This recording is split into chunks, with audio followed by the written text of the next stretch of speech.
옛날 어느 산골 마을에 맑은 시냇물이 굽이쳐 흐르고 뒷산에는 사철 푸른 소나무가 병풍처럼 마을을 감싸안은 평화로운 곳이 있었는데 그곳에는 효성이 지극하기로 소문난 며느리, 연하와 성질이 고약한 시어머니가 다 쓰러져가는 초가집에서 단둘이 살고 있었습니다. 연하의 남편은 본래 부지런하고 착한 사람이었으나 가난을 면해보고자 장사를 하겠다며 집을 떠난 지가 벌써 3년이 넘도록 소식이 없었고 연하는 그런 남편을 하염없이 기다리며 시어머니를 봉양하고 있었지요. 마을 사람들은 연화의 지극정성을 보며 혀를 내둘렀지만 정작 시어머니는 며느리의 그런 고생을 고마워하기는커녕 밥만 축낸다며 구박하기 일쑤였으니 동네 사람들은 그 모습을 보며 안타까워했습니다. 바람이 문풍지를 세차게 흔드는 어느 추운 겨울밤 연화는 희미한 등잔불 아래서 바느질을 하고 있었고 시어머니는 아랫목에 누워 끙끙 앓는 소리를 내며 신세 한탄을 늘어놓기 시작했는데 그 소리가 어찌나 처량하고 독살스러운지 듣는 이의 마음을 불편하게 했습니다. 시어머니는 자신의 아들이 집을 떠난 것도 모두 며느리의 복이 없는 탓이라며 매섭게 몰아붙였지만 연화는 그저 묵묵히 고개를 숙인 채 바늘을 움직일 뿐이었고 그녀의 손가락 끝은 추위와 거친 일 때문에 터지고 갈라져 피가 맺혀 있었습니다. 그럼에도 불구하고 연하는 시어머니가 잠들기 전에 따뜻한 숭늉이라도 한 그릇 더 드시게 하려고 부엌으로 나가 불씨를 살리는 착한 심성을 가진 여인이었습니다. 이 마을에는 고래등 같은 기와집에 살며 논밭을 수없이 많이 가진 최부자라는 늙은이가 살고 있었는데 그는 재물이 넘쳐나 창고에 쌀이 썩어날 정도였지만 욕심은 끝이 없어 마을 사람들의 고열을 짜내는 것으로 악명이 높았습니다. 최부자는 이른이 다 된 나이에도 불구하고 여색을 탐하여 이미 집에 첩을 열어두었으나 성에 차지 않아 늘 새로운 여인을 찾아 눈을 번들거리고 다녔고 그러던 차의 우물가에서 물을 내는 연화의 모습을 보게 되었습니다. 비록 무명옷을 입고 수건을 둘렀지만 연화의 자태는 고고하고 아름다웠기에 최 부자는 그날부터 연화를 자신의 것으로 만들겠다는 흑심을 품게 되었고 밤마다 잠을 이루지 못하고 방바닥을 뒹굴며 흉악한 계략을 꾸미기 시작했습니다. 어느 날 최 부자는 사람들의 눈을 피해 은밀하게 연화의 시어머니를 자신의 기와집 사랑방으로 불러들였는데 시어머니는 평소 감히 쳐다보지도 못하던 큰 부자의 부름에 잔뜩 겁을 먹고 주눅이 들어 대문을 들어섰습니다. 최 부자는 거만한 태도로 곰방대를 입에 물고 있다가 시어머니가 들어오자 짐짓 인자한 표정을 지으며 아랫목을 거냈고 하인들을 시켜 기름진 고기와 좋은 술을 내오게 하여 시어머니의 정신을 쏙 빼놓았습니다. 평생 보리밥에 나물 반찬만 먹던 시어머니는 눈앞에 차려진 산해진 미에 눈이 뒤집혀 체면도 잊은 채 허겁지겁 음식을 집어먹었고 최 부자는 그 모습을 보며 입가에 비릿한 웃음을 흘렸습니다. 술이 몇 순배 돌고 시어머니의 얼굴이 불그레해지자 최 부자는 슬그머니 본색을 드러내며 며느리 연화에 대한 이야기를 꺼냈는데 죽은지 살았는지도 모르는 아들을 기다리며 청산과부로 늙어가는 며느리가 불쌍하지도 않냐며 혀를 찼습니다. 최 부자는 자신이 연화를 데려다가 호강을 시켜주고 싶다며 짐진 며느리를 위하는 척 말을 꾸몄지만 그 속내는 늙은 욕망으로 가득 차 있었고 시어머니는 술기운과 배부름에 취해 최 부자의 말이 그럴듯하게 들리기 시작했습니다. 최 부자는 이때다 싶어 품속에서 묵직한 돈주머니를 꺼내 시어머니 앞 놓았는데 짤랑거리는 금속 소리가 방 안의 공기를 순식간에 바꾸어 놓았습니다. 돈주머니의 입구를 열어보자 그 안에는 시어머니가 평생 만져보지도 못한 엄청난 양의 엽전과 은보화가 가득 들어 있었고 그 찬란한 빛에 시어머니의 눈동자는 탐욕으로 이글거렸습니다. 최 부자는 이 돈이면 남은 여생을 아무 걱정 없이 떵떵거리고 살 수 있으며 며느리 또한 자신의 집에서 비단 옷을 입고 편하게 살게 되니 이것이 바로 누이 좋고 내부 좋은 일이 아니냐며 시어머니를 집요하게 회유했습니다. 시어머니는 순간 아들의 얼굴이 떠올라 잠시 망설였지만 눈앞에 재물이 주는 유혹은 너무나 강렬했고 결국 며느리를 팔아넘기는 것이 아니라 좋은 곳으로 개가시키는 것이라고 스스로를 합리화하기 시작했습니다. 최 부자는 시어머니의 흔들리는 눈빛을 놓치지 않고 책기를 받기 위해 마을 관아의 이방과 이미 입을 맞추어 두었으니 뒷일은 걱정할 필요가 없다고 안심시켰습니다.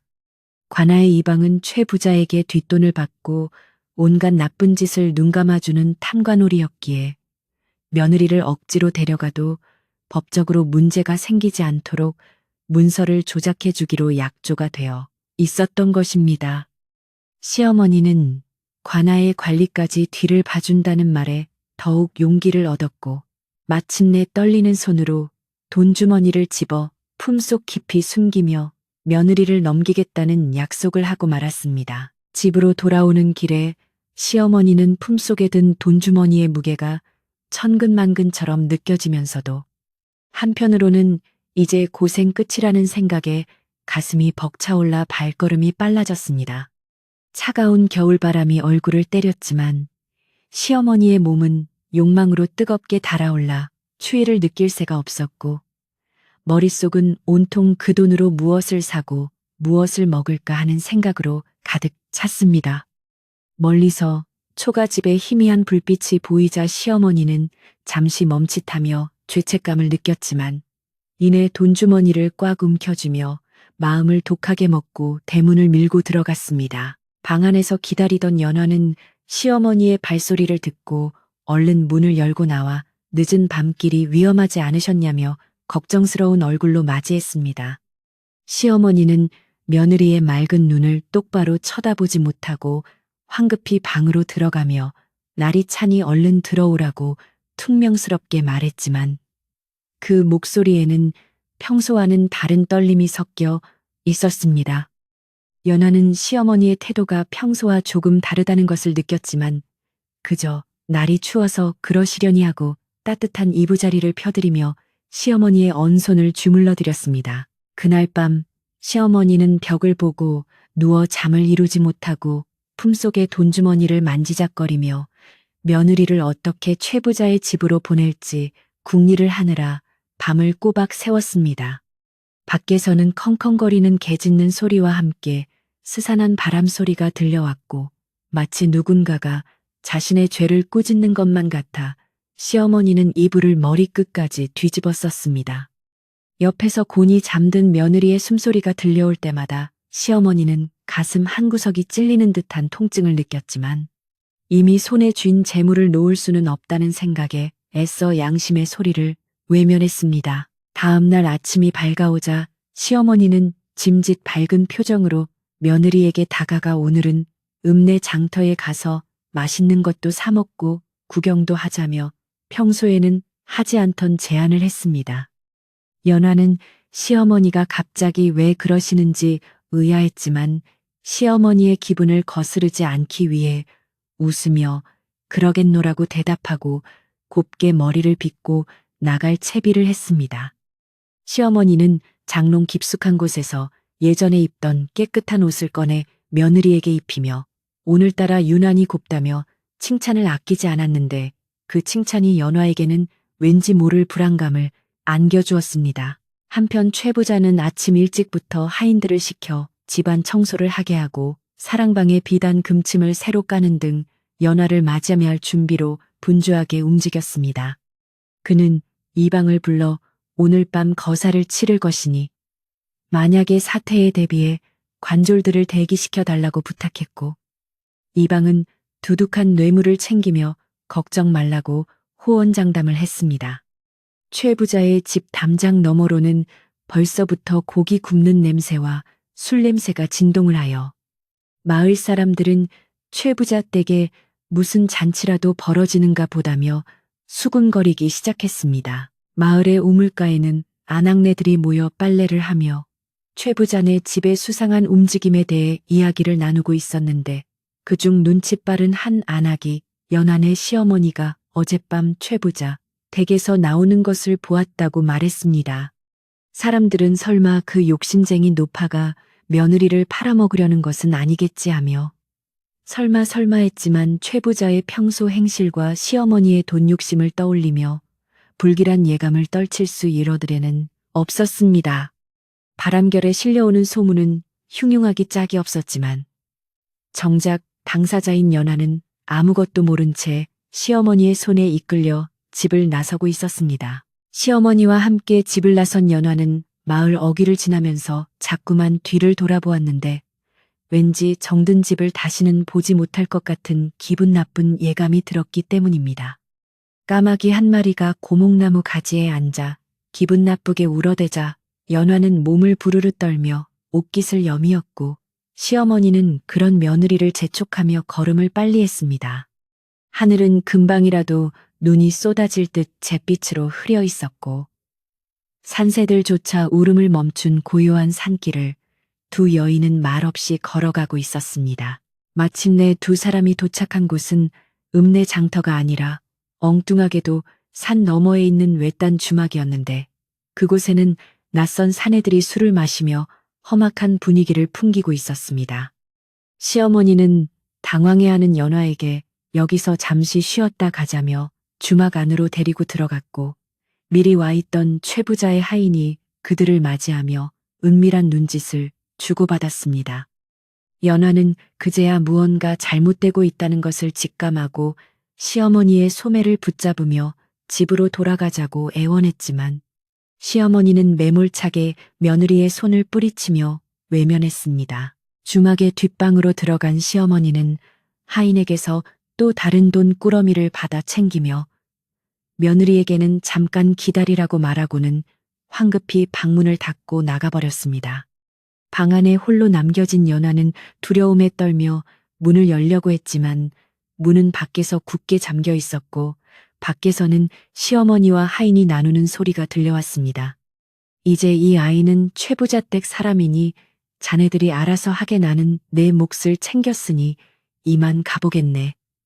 라는 시어머니의 비정한 목소리가 문틈으로 들려오자 연화는 그 자리에 주저앉아 하염없이 눈물을 흘렸습니다. 주막의 좁고 어두운 방 안에 홀로 남겨진 연화는 밖에서 문이 잠기는 소리를 듣고 한동안 멍하니 서 있을 수밖에 없었는데 마치 세상이 무너져 내리는 듯한 절망감이 그녀를 덮쳐왔습니다. 믿었던 시어머니가 돈 몇 푼에 자신을 팔아넘겼다는 사실이 도무지 믿기지 않아 가슴을 치며 통곡하고 싶었지만 밖에서 낯선 사내들의 거친 목소리가 들려오자 이내 입술을 깨물며 울음을 삼켰습니다. 연화는 이대로 주저앉아 울기만 하다가는 저 흉악한 사람들에게 끌려가 평생을 눈물로 보내게 될 것이 뻔하다는 생각에 정신을 바짝 차려야 한다고 스스로를 다독였습니다. 방 안을 둘러보았지만 탈출할 수 있는 구멍은 보이지 않았고 창호지 문 너머로는 겨울바람이 매섭게 불어와 문풍지를 떨게 하며 그녀의 공포심을 더욱 자극했습니다. 잠시 후 덜커덩거리는 소리와 함께 굳게 잠겨있던 방문이 거칠게 열리더니 최 부자의 하인 두 명이 험상 매는 얼굴로 들어와 다짜고짜 연화의 팔을 잡아 끌며 이제 가자고 소리쳤습니다. 연화는 순간적으로 공포에 질려 몸을 움츠렸으나 이내 마음속 깊은 곳에서 솟구치는 오기와 분노가 그녀를 일으켜 세웠고 하인들의 손을 매섭게 뿌리치며 호통을 쳤습니다. 감히 어디서 함부로 몸에 손을 대느냐며 서슬퍼런 눈빛으로 노려보자 하인들은 예상치 못한 연화의 기세에 눌려 엉거주춤 뒤로 물러섰고 방 안에는 팽팽한 긴장감이 감돌았습니다. 연화는 옷매무새를 가다듬으며 비록 팔려가는 신세가 되었을지언정 내 발로 걸어나갈 테니 더러운 손을 치우라고 당당하게 말했습니다. 하인들은 최 부자가 며느리의 미색에 반해 데려오라고 한 것을 알기에 혹시라도 강제로 끌고 가다가 상처라도 입히면 주인 영감에게 문책을 당할까 두려워 섣불리 덤벼들지 못하고 눈치만 보았습니다. 연화는 그 틈을 따서 침착한 목소리로 최 부자 댁에 들어가려면 그에 걸맞은 예우를 갖추어야지 이렇게 도둑처럼 끌려가서야 최 부자의 체면이 무엇이 되겠느냐며 그들을 설득하기 시작했습니다. 또한 시어머니가 돈을 받고 나를 팔았으니 나는 이제 최 부자 댁 사람이 된 셈인데 내 물건 하나 챙기지 못하고 빈손으로 가서야 되겠느냐며 잠시 집에 들러 짐을 챙길 시간을 달라고 요구했습니다. 하인들은 연화의 말이 틀린 구석이 없고 또 순순히 따라 나서겠다고 하니 서로 얼굴을 마주보며 고개를 끄덕였습니다. 연화는 하인들을 앞세우고 다시 마을로 향하는 길을 걸었는데 아까 올 때와는 달리 그녀의 발걸음에는 비장한 결의가 서려 있었고 머릿속에는 이 위기를 벗어날 계책이 빠르게 돌아가고 있었습니다. 산길을 내려오며 마주치는 차가운 바람이 뜨겁게 달아오른 그녀의 머리를 식혀주었고 멀리 보이는 마을의 풍경은 예전과 다름없이 평화로워 보여 그녀의 마음을 더욱 아프게 했습니다. 마을 어귀에 들어서자 우물가에 모여있던 아낙네들이 연화와 뒤따르는 건장한 사내들을 보고 수군거리기 시작했는데 연화는 그들의 시선을 피하지 않고 오히려 고개를 꼿꼿이 세우고 걸었습니다. 마을 사람들은 연화가 시어머니와 함께 나갔다가 낯선 사내들과 돌아오는 것을 보고 무언가 사단이 났음을 직감하고 걱정스러운 눈빛을 보냈습니다. 집에 도착한 연화가 대문을 열고 들어서자 안방에서 돈주머니를 세어보며 희죽거리고 있던 시어머니는 깜짝 놀라 허둥지둥 돈을 이불 밑으로 숨기며 당황한 기색을 감추지 못했습니다. 시어머니는 며느리가 벌써 최 부자 집으로 끌려갔을 것이라 생각했는데 멀쩡한 모습으로 돌아오자 혹시 도망쳐 온 것은 아닌가 싶어 얼굴이 사색이 되어 벌벌 떨었습니다. 그러나 뒤따라 들어온 하인들이 마당에 버티고 서 있는 것을 보고는 안도의 한숨을 내쉬면서도 며느리의 눈치를 살피느라 안절부절 못했습니다. 연하는 그런 시어머니의 비굴한 모습을 보며 가슴이 미어지는 듯한 슬픔을 느꼈지만 애써 표정을 굳히고 방 안으로 들어갔습니다. 연하는 시어머니 앞에 단정히 앉아 큰 절을 올린 후 어머니께서 저를 최 부자 댁에 보내기로 작정하셨다면 제가 그 뜻을 따르겠다고 차분하게 말했습니다. 시어머니는 며느리가 울고불고 난리를 칠 줄 알았는데 의외로 순순히 나오자 오히려 더 불안해하며 며느리의 의중을 떠보려 눈동자를 굴렸습니다. 연하는 이어서 말하기를 기왕 이렇게 된 마당에 동네 사람들이 다 알도록 떳떳하게 가고 싶다며 마지막으로 동네 어르신들께 인사라도 드리고 가는 것이 도리가 아니겠느냐고 물었습니다. 시어머니는 혹시라도 며느리가 동네 사람들에게 자신의 만행을 고발할까봐 펄쩍 뛰며 반대하려 했지만 연화의 다음 말에 귀가 솔깃해졌습니다. 연화는 최 부자 댁 같은 부잣집으로 시집을 가는데 빈손으로 갈 수는 없으니 동네 사람들을 불러 국수라도 삶아 대접하고 축하를 받으며 떠나야 최 부자의 위신도 서고 어머니의 체면도 서지 않겠냐고 덧붙였습니다. 또한 마을을 관장하는 이방 어른도 모셔서 증인을 서게 하면 훗날 뒷말이 나올 일도 없을 것이라고 말하자 시어머니는 탐욕스러운 머리를 굴리기 시작했습니다. 시어머니는 며느리의 말이 그럴듯하게 들렸을 뿐만 아니라 잔치를 벌이면 최 부자가 체면 때문에라도 돈을 더 내놓거나 선물을 보낼 것이라는 계산이 섰기 때문입니다. 결국 시어머니는 며느리의 제안을 받아들이기로 하고 하인들에게 최 부자에게 가서 이 사실을 알리고 잔치 준비를 해오라고 일렀습니다. 하인들은 돌아가서 최 부자에게 연화의 말을 전했는데 최 부자는 며느리가 자신을 받아들이고 잔치까지 벌이자고 하니 기분이 좋아져서 껄껄 웃으며 당장 술과 고기를 보내라고 호통을 쳤습니다. 최 부자는 연화가 자신의 권세에 눌려 마음을 바꾼 것이라 착각하고 거드름을 피우며 마을 이방까지 불러 자신의 위세를 과시하고 싶어 했습니다. 곧이어 최 부자 집에서는 질 좋은 술 항아리와 살진 돼지, 비단 옷감들이 줄지어 연한의 집으로 들어오기 시작했고 조용하던 초가집은 순식간에 잔칫집 분위기로 변했습니다.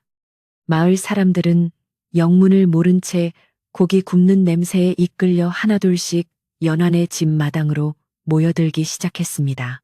연안은 부엌으로 들어가 앞치마를 두르고 잔치 음식을 준비하기 시작했는데 그녀의 손놀림은 평소와 다름없이 야무지고 빨랐지만 눈빛만은 서늘하게 빛나고 있었습니다. 동네 안악들이 부엌으로 들어와 이게 도대체 무슨 일이냐며 걱정스럽게 물었지만 연화는 그저 싱긋 웃으며 좋은 일로 떠나게 되었으니 많이들 드시고 가시라고만 대답했습니다. 사람들은 시어머니가 며느리를 팔아먹었다는 소문을 이미 들어 알고 있었기에 연화의 태도가 더욱 기이하게 여겨졌지만 차려진 음식이 워낙 풍성하여 일단 자리를 잡고 앉았습니다. 마당에는 멍석이 깔리고 술상이 차려지자 동네 남정네들도 모여들어 왁자지껄 떠들기 시작했습니다. 해질 무렵이 되자 거만한 걸음걸이로 이방이 관졸들을 대동하고 나타났는데 그는 최 부자에게 미리 언지를 받은 터라 시어머니와 은밀한 눈빛을 교환하며 상석의 자리를 잡았습니다. 이방은 마을의 치안을 담당하는 관리였지만 실제로는 부자들의 뒤를 봐주며 뇌물을 챙기는 탐관오리였기에 이번 일도 묵인해주는 대가로 한몫 챙길 심산이었습니다. 시어머니는 이방에게 굽신거리며 제일 좋은 술과 안주를 대령했고 이방은 짐짓점잖은 척 수염을 쓰다듬으며 술잔을 기울였습니다. 연화는 부엌 문틈으로 그 모습을 지켜보며 입술을 굳게 다물고 때가 무르익기만을 기다리고 있었습니다. 잠시 후 화려한 비단 옷을 입은 최 부자가 가마를 타고 도착하자 마당에 모인 사람들은 일제히 일어나 머리를 조아렸고 시어머니는 맨발로 뛰어나가 그를 맞이했습니다. 최 부자는 거만한 표정으로 사람들을 둘러보며 자신의 위세를 뽐내듯 마당 한가운데 마련된 자리에 앉아 좌중을 압도했습니다. 그는 오늘이 바로 자신이 새 사람을 맞이하는 경사스러운 날이라며 큰 소리로 떠벌리고는 하인들에게 돈을 뿌리게 하여 마을 사람들의 환심을 샀습니다. 가난한 마을 사람들은 바닥에 떨어진 엽전을 줍느라 정신이 없었고 그 모습을 보는 최 부자의 얼굴에는 비릿한 우월감이 스쳐 지나갔습니다. 연하는 곱게 차려입은 한복 맵시를 다듬으며 방에서 나왔는데 그녀의 등장에 왁자지껄하던 마당이 일순간 조용해지며 모두의 시선이 그녀에게로 쏠렸습니다. 평소 수수한 모습만 보던 마을 사람들은 연화의 눈부신 자태에 감탄을 금치 못했고 최 부자는 침을 꼴깍 삼키며 음흉한 눈빛을 감추지 못했습니다. 연화는 떨리는 마음을 진정시키며 천천히 걸어가 시어머니와 최 부자 그리고 이방이 앉은 술상 앞에 다소곳이 앉았습니다. 그녀는 표정을 알 수 없는 묘한 미소를 지으며 술병을 들어 세 사람의 잔에 술을 가득 따랐습니다. 연하는 먼저 시어머니에게 술잔을 올리며 어머니, 저를 낳아주신 부모님은 아니시나 그동안 저를 거두어 주시고 이렇게 부잣집으로 보내주시니 그 은혜가 하해와 같습니다라고 말했습니다. 시어머니는 며느리의 말에 뼈가 있는 줄도 모르고 그저 칭찬인 줄 알고 기분이 좋아져서 넙죽 술을 받아 마셨습니다. 이어 연화는 최 부자에게 술을 권하며 어르신, 비천한 저를 이토록 귀하게 여겨주시니 몸둘 바를 모르겠습니다. 부디 만수무강하시옵소서라고 고개를 숙였습니다. 최 부자는 연화의 고분고분한 태도의 의심을 완전히 거두고 껄껄 웃으며 단숨에 술을 비웠습니다. 마지막으로 연화는 이방에게 술을 따르며 나으리, 마을의 법도를 지키시는 분께서 이렇게 누추한 곳까지 왕림해 주시고 저희의 혼사를 증명해 주시니 참으로 든든합니다라고 뼈있는 말을 던졌습니다. 이방은 며느리의 당찬 태도에 잠시 멈칫했지만 술기운과 분위기에 취해 대수롭지 않게 여기며 술잔을 비우고는 호탕하게 웃어젖혔습니다. 연화는 세 사람이 술에 취해 경계심을 풀고 있는 것을 확인하고는 자리에서 일어나 마당에 모인 사람들을 향해 큰 목소리로 말하기 시작했습니다. 여러분, 오늘 이 자리는 단순히 제가 떠나는 자리가 아니라 우리 집안의 경사를 함께 나누고 증명하는 자리입니다. 연하는 품속에서 종이 한 장을 꺼내 들었는데 그것은 사실 아무런 글도 적혀 있지 않은 백지였지만 그녀는 마치 중요한 문서인 것처럼 소중하게 다루며 사람들의 이목을 집중시켰습니다. 그녀는 이 문서는 최 부자 어르신께서 저를 며느리가 아닌 정식 부인으로 맞이하겠다는 약조와 함께 시어머니께 드린 지참금 내역이 적힌 것입니다. 라고 거짓말을 했습니다. 그 말에 최 부자와 시어머니는 깜짝 놀라 서로를 쳐다보았지만 이미 뱉어진 말을 주워 담을 수도 없고 많은 사람들 앞에서 아니라고 부인하면 체면이 깎일까봐 엉겁결에 고개를 끄덕이고 말았습니다. 연화는 이 순간을 놓치지 않고 이방에게 나으리 관아의 높으신 분으로서 이 약조가 틀림없음을 확인하고 보증해 주시겠습니까? 라고 당돌하게 물었습니다. 이방은 술김에 기분이 좋아진 데다 최 부자가 옆에서 눈짓을 하며 맞장구를 치자 자신도 모르게 그렇고 말고 내 이 마을의 관리로서 두 사람의 약조를 분명히 보증하네라고 큰 소리로 대답해버렸습니다. 연화는 그 대답을 듣자마자 회심의 미소를 지으며 다시 한번 다짐을 받듯 그럼 이 자리에 계신 모든 분들이 증인이 되신 것입니다. 라고 외쳤습니다. 마당에 있던 마을 사람들은 영문도 모른 채 환호성을 질렀고 분위기는 최고조에 달했습니다.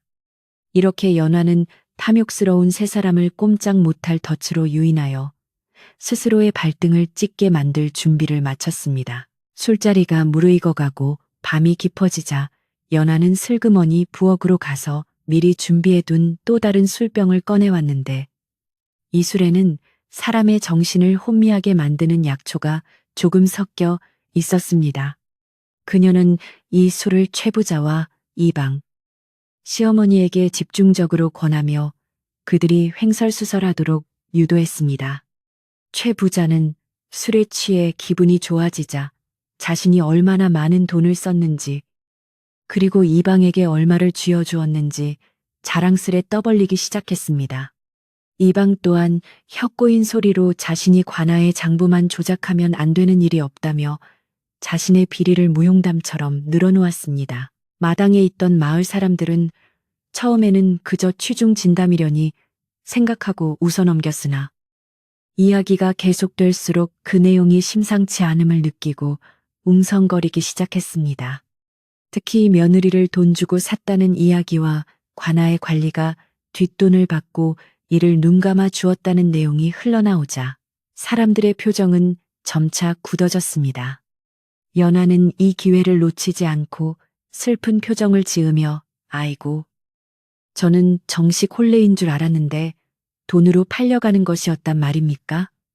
하며 통곡을 하기 시작했습니다. 그녀의 울음소리가 밤하늘에 울려 퍼지자 흥겨웠던 잔칫집은 순식간에 찬물을 끼얹은 듯 조용해졌고 사람들의 눈초리는 의심과 분노로 바뀌어 세 사람을 향하기 시작했습니다. 연화의 통곡 소리가 밤하늘을 가르자 왁자지껄하던 마당은 순식간에 찬물을 끼얹은 듯 고요해졌고 사람들의 시선은 일제히 술에 취해 비틀거리는 세 사람에게 꽂혔는데 그 눈빛에는 의구심과 더불어 싸늘한 분노가 서리기 시작했습니다. 조금 전까지 흥겹게 술을 마시던 동네 사람들도 이제야 상황이 이상하게 돌아간다는 것을 눈치채고 술잔을 내려놓으며 웅성거리기 시작했고 잔치집의 흥겨움은 온데간데 없이 사라지고 무거운 침묵만이 감돌았습니다. 연하는 흐트러진 머리카락을 쓸어 넘기며 눈물 젖은 얼굴을 들어 올렸는데 그 눈빛은 방금 전까지 울던 사람이라고는 믿기지 않을 만큼 형형하게 빛나고 있어 보는 이들을 섬뜩하게 만들었습니다.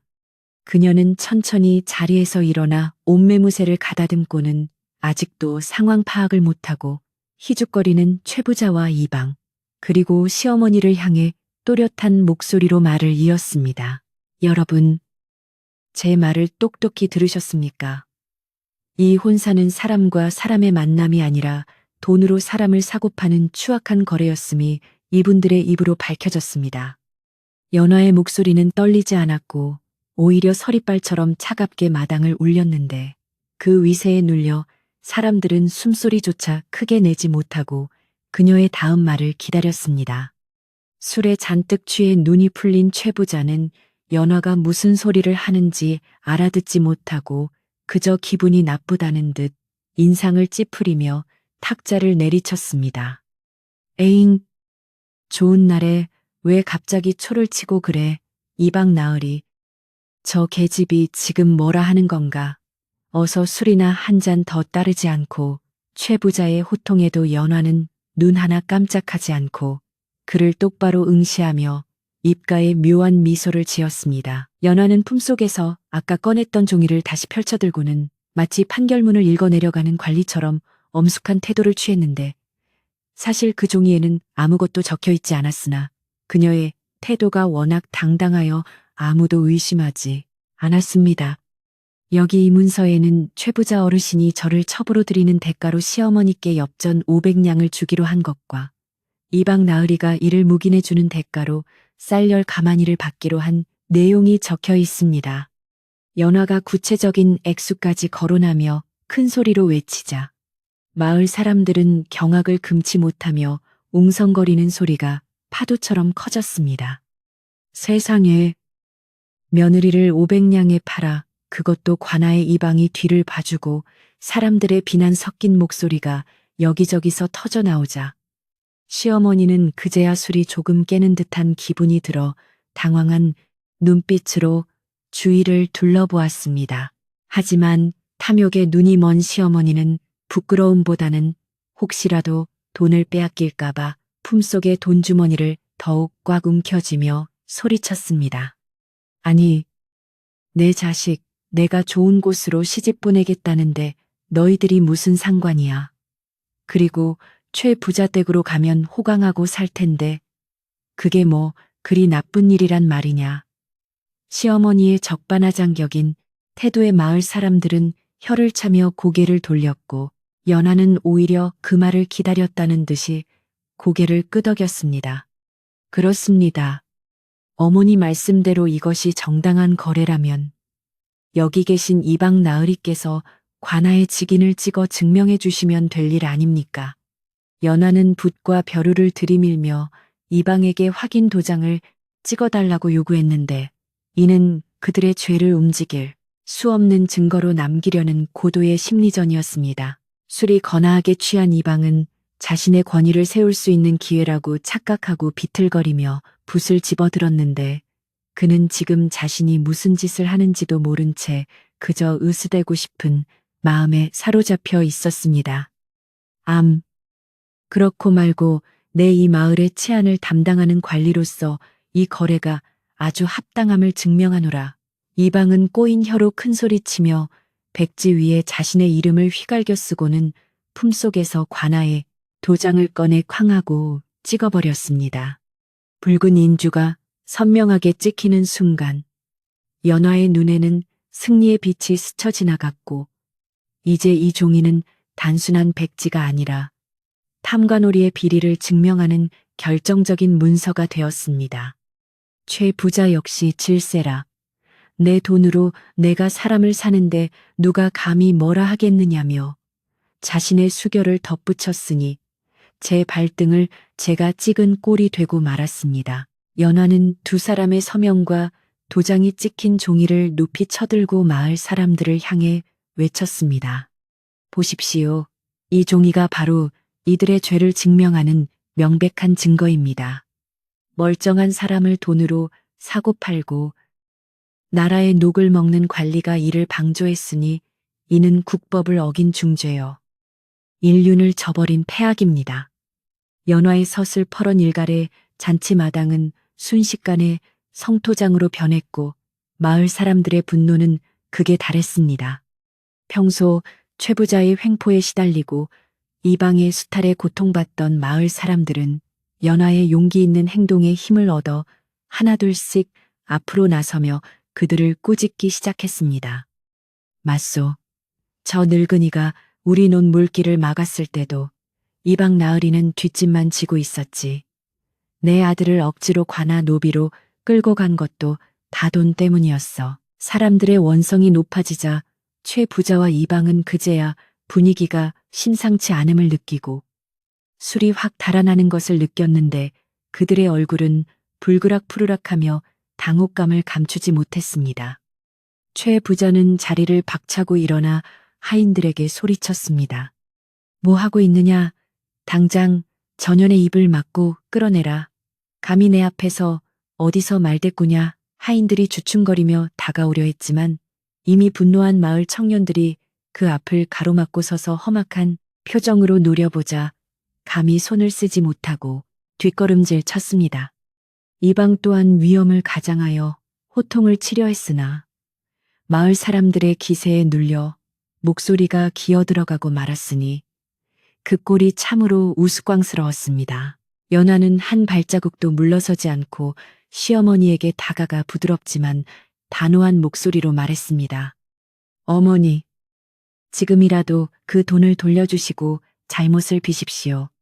아들이 돌아왔을 때 부끄럽지 않은 어미가 되셔야 하지 않겠습니까?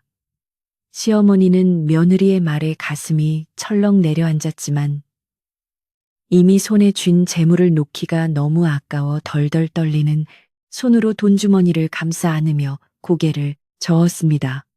아니야. 이건 내 돈이야. 내 아들이 언제 돌아올 줄 알고. 나는 이제 고생하기 싫다. 시어머니의 비명 같은 외침은 사람들의 가슴을 더욱 아프게 했고 탐욕이 사람을 얼마나 추하게 만드는지를 여실히 보여주었습니다. 그때 갑자기 멀리서 둥둥거리는 북소리와 함께 말발굽 소리가 요란하게 들려오기 시작했는데 그 소리는 점점 가까워지며 마을 어귀를 진동시켰습니다. 잔치 마당에 모여있던 사람들은 무슨 일인가 싶어 고개를 돌려 마을 입구를 쳐다보았고 연하 또한 긴장된 표정으로 소리가 나는 쪽을 응시했습니다. 어둠 속에서 수많은 횃불이 뱀처럼 구불거리며 다가오더니 이내 암행어사 출두야 하는 우렁찬 외침이 밤하늘을 찢어놓을 듯 울려 퍼졌습니다. 그 소리는 마치 마른 하늘에 날벼락이 떨어지는 듯했고 죄지은 자들의 간담을 서늘하게 만들기에 충분했습니다. 암행어사라니 이방은 사색이 되어 자리에 주저앉았고 최 부자는 들고 있던 술잔을 떨어뜨리며 덜덜 떨기 시작했는데 그 모습이 마치 바람 앞의 등불처럼 위태로워 보였습니다. 마을 사람들은 깜짝 놀라 귀를 터주었고 곧이어 늠름한 자태의 암행어사가 역졸들을 거느리고 마당으로 들어섰습니다. 어사의 등장은 그야말로 극적인 반전이었으며 연하가 간절히 바라던 정의의 사도가 나타난 것이었습니다. 어사는 갓을 고쳐 쓰고 부채를 펼치며 좌중을 둘러보았는데 그 눈빛이 어찌나 매섭던지 감히 눈을 마주치는 자가 없었습니다. 어사는 마당 한가운데로 걸어 나와 쩌렁쩌렁한 목소리로 꾸짖었습니다. 이 고을에 흉흉한 소문이 돌아 내 직접 확인하러 왔더니 과연 듣던 대로구나. 백성을 돌봐야 할 관리가 탐욕스러운 부자와 결탁하여 양민을 괴롭히고 인신매매를 자행하다니. 내 놈들이 정령 살기를 포기한 것이냐. 어사의 호통에 이방은 혼비백산하여 땅바닥에 머리를 쳐박고 살려달라고 빌었고 최 부자는 다리가 풀려 일어서지도 못한 채 엉금엉금 기어서 도망치려 했습니다. 하지만 역졸들이 순식간에 달려들어 그들을 포박하니 꼼짝없이 도간의 쥐꼴이 되고 말았습니다. 연하는 안도의 한숨을 내쉬며 어사 앞으로 나아가 정중하게 절을 올리고 자신이 쥐고 있던 증거 문서를 바쳤습니다. 나으리, 이것이 바로 저들이 저지른 죄의 증거입니다. 부디 굽어 살피시어 억울함을 풀어주시고 정의를 바로 세워주십시오. 어사는 연하가 건넨 종이를 받아들고 찬찬히 살펴보더니 고개를 끄덕이며 감탄했습니다. 백지 위에 스스로 죄를 자백하게 만들다니 내 기지와 용기가 실로 대단하구나. 이 문서는 저들의 죄를 묻는 데 더할 나위 없는 증거가 될 것이다. 어사의 칭찬에 마을 사람들은 환호성을 질렀고 연화의 지혜에 감복하여 박수를 보냈습니다. 포승줄에 묶인 최 부자는 내 돈 내 돈 하며 발악을 했지만 역졸들의 매몰찬 손길에 질질 끌려갔고 이방은 관복이 벗겨진 채 초라한 모습으로 압송되었습니다. 그 위세 등등하던 모습은 온데간데 없고 죄인의 비굴한 모습만이 남았으니 인과응보가 따로 없었습니다. 시어머니는 구석에 웅크리고 앉아 벌벌 떨고 있었는데 어사가 그녀를 가리키며 엄하게 물었습니다. 저 노파는 누구인가? 며느리를 팔아넘기려 한 자가 바로 저 자인가? 어사의 서슬퍼런 질문에 시어머니는 기절할 듯 놀라며 아무 말도 하지 못하고 눈물만 흘렸습니다. 연화는 시어머니 앞을 막아서며 다시 한번 무릎을 꿇고 간청했습니다. 나으리, 시어머니께서 돈에 눈이 멀어 잠시 실수를 하셨으나 본래 심성이 악한 분은 아니십니다. 저를 봐서라도 부디 선처를 베풀어 주십시오. 연화의 눈물 어린 호소에 마을 사람들도 숙연해졌고 어사 또한 연화의 효심에 감동한 듯 잠시 침묵을 지켰습니다. 시어머니는 며느리의 등 뒤에서 자신의 지난 잘못을 뼈저리게 후회하며 통곡을 했는데 그 울음소리에는 참회와 부끄러움이 가득 담겨 있었습니다. 어사는 한참을 생각하다가 시어머니에게 다가가 났지만 엄한 목소리로 말했습니다. 네 며느리의 효심이 하늘을 감동시켰으니 이번만은 용서하겠다만 그 더러운 돈은 모두 국고로 환수할 것이며 앞으로 며느리에게 짐이 되지 않도록 각별히 조심해야 할 것이다. 시어머니는 연신 머리를 조아리며 다시는 그러지 않겠습니다. 아이고, 내 며느리야. 내가 죽을 죄를 지었다. 하며 연화의 손을 잡고 펑펑 울었습니다. 연화는 그런 시어머니를 따뜻하게 안아주며 등을 토닥여 주었고 그 모습을 지켜보던 마을 사람들의 눈시울도 붉어졌습니다. 이렇게 잔칫집은 순식간에 심판의 장으로 변했다가 다시 화해와 용서의 장으로 변모하였고 밤은 깊어만 갔습니다. 어사는 역졸들에게 명하여 최 부자의 창고를 열어 굶주린 백성들에게 쌀을 나누어 주게 하였고 마을에는 진정한 기쁨의 환호성이 울려 퍼졌습니다. 소란이 잦아들고 어사와 관졸들이 죄인들을 끌고 떠나자 마을은 다시 고요를 되찾았지만 사람들의 마음속에는 뜨거운 무언가가 남아 있었습니다. 최 부자의 집에서 가져온 음식들은 마을 사람들의 차지가 되어 진짜 잔치가 벌어졌고 사람들은 연화의 지혜와 용기를 칭송하며 밤이 새도록 이야기꽃을 피웠습니다. 연화는 피곤한 몸을 이끌고 부엌으로 들어가 뒷정리를 하려 했지만 동네 안악들이 이제 고생 끝이다. 우리가 다 할 테니 들어가 쉬어라 하며 그녀를 등 떠밀었습니다. 연화는 그들의 따뜻한 마음에 감사하며 밤하늘을 올려다 보았는데 구름 사이로 얼굴을 내민 보름달이 그녀를 환하게 비추어주고 있었습니다. 그때 마을 입구에서 누군가가 급하게 뛰어오는 발소리가 들리더니 여보 어머니 하고 부르는 익숙한 목소리가 들려왔습니다.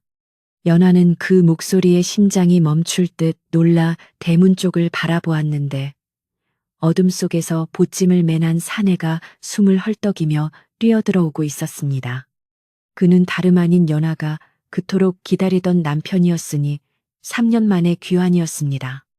남편은 성공하여 금이 환영한 모습으로 돌아왔고 마당에 서 있는 연화와 어머니를 보고는 달려와 그들을 으스러져라 끌어안았습니다. 어둠이 짙게 깔린 마당에 횃불의 불빛이 일렁이는 가운데 남편의 등장은 마치 꿈속의 한 장면처럼 비현실적으로 느껴졌는데 연화는 그 자리에 굳어버린 듯 서서 하염없이 눈물만 흘렸습니다. 3년이라는 긴 시간 동안 살았는지 죽었는지조차 알 수 없었던 남편이 건강한 모습으로 그것도 가장 절박했던 순간에 돌아왔다는 사실에 연화는 다리가 풀려 주저앉을 뻔했습니다. 남편은 보찜을 바닥에 내팽개치고 달려와 아내의 야윈 어깨를 감싸 안으며 그동안의 고생을 위로했는데 그의 거친 손길에서 느껴지는 온기가 연화에게는 무엇보다 큰 안식처가 되었습니다. 시어머니 또한 죽은 줄만 알았던 아들이 살아 돌아오자 염치도 잊은 채 달려들어 아들의 바짓가랑이를 잡고 통곡하며 자신의 지난 과오를 뼈저리게 후회했습니다. 남편은 마당에 널브러진 술상과 포승줄에 묶여 끌려가는 최 부자와 이방, 그리고 겁에 질린 마을 사람들의 모습을 보며 도대체 집안에 무슨 일이 있었는지 물었습니다. 마을의 연로한 어르신이 나서서 자초지종을 설명해 주었는데 시어머니가 최 부자의 돈에 눈이 멀어 며느리를 팔려 했으나 연화의 지혜로 위기를 모면하고 탐과 놀이까지 잡아들였다는 이야기를 들은 남편의 얼굴은 순식간에 붉게 달아올랐습니다. 그는 믿을 수 없다는 표정으로 어머니를 바라보며 어떻게 며느리에게, 그것도 자신의 아내에게 그런 끔찍한 짓을 저지를 수 있었느냐며 가슴을 치고 한탄했습니다. 어머니는 아들의 질책에 고개를 들지 못하고 땅바닥에 엎드려 죄인처럼 흐느끼기만 할 뿐 아무런 변명도 하지 못했습니다. 분노한 남편이 어머니를 향해 더 모진 말을 쏟아내려 하자 연하는 남편의 팔을 부드럽게 잡으며 그를 말렸는데 그녀의 눈빛은 이미 모든 것을 용서한 듯 평온해 보였습니다. 여보, 어머니께서도 가난이 너무 지긋지긋하여 잠시 잘못된 판단을 하신 것입니다. 이제 당신이 돌아오셨고 나쁜 사람들은 벌을 받았으니 지난 일은 덮어두고 앞으로 잘 모시면 됩니다. 연화의 이 말은 얼음장 같았던 남편의 마음을 녹였고 지켜보던 마을 사람들에게도 깊은 감동을 주었습니다. 암행어사 또한 연화의 넓은 아량에 감탄하며 자네는 참으로 현명하고 어진 아내를 두었네. 부디 이 여인을 귀하게 여겨 다시는 이런 일이 없도록 하라고 당부하고는 죄인들을 이끌고 관아로 향했습니다. 최 부자와 이방이 관아로 끌려가고 마을에 다시 평화가 찾아오자 남편은 마당에 놓아두었던 보찜을 풀기 시작했는데 그 안에서는 놀랍게도 눈부신 비단과 묵직한 엽전 꾸러미들이 쏟아져 나왔습니다.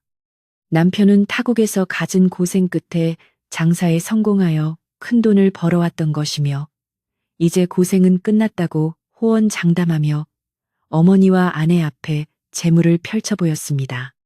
시어머니는 그 많은 재물을 보자 자신이 고작 몇 푼의 돈 때문에 며느리를 팔아넘기려 했던 것이 얼마나 어리석고 부끄러운 짓이었는지 다시 한번 깨닫고 얼굴을 들 수 없었습니다. 만약 하루만 더 참았더라면, 아니 며느리를 조금만 더 믿었더라면 겪지 않아도 될 수모였기에 시어머니의 회한은 깊어만 갔습니다. 다음 날부터 시어머니는 완전히 딴 사람이 되어 며느리 연화를 하늘처럼 모시기 시작했는데 이는 단순히 아들이 벌어온 재물 때문만은 아니었습니다.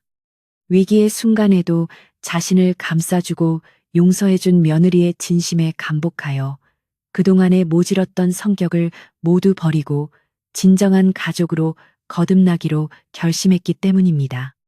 시어머니는 새벽같이 일어나 부엌일을 도맡아 하려 했고 연화가 말려도 굳이 따뜻한 아랫목을 며느리에게 내어주며 지난날의 잘못을 행동으로 갚으려 노력했습니다.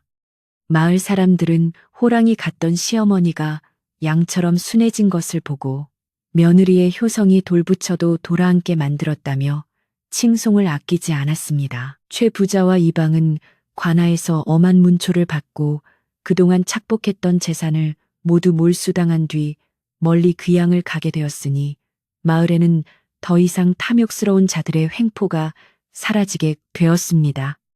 최 부자가 빼앗아 갔던 마을 사람들의 논밭은 원래 주인에게 돌아갔고 억울하게 노비가 되었던 사람들도 모두 풀려나게 되었습니다.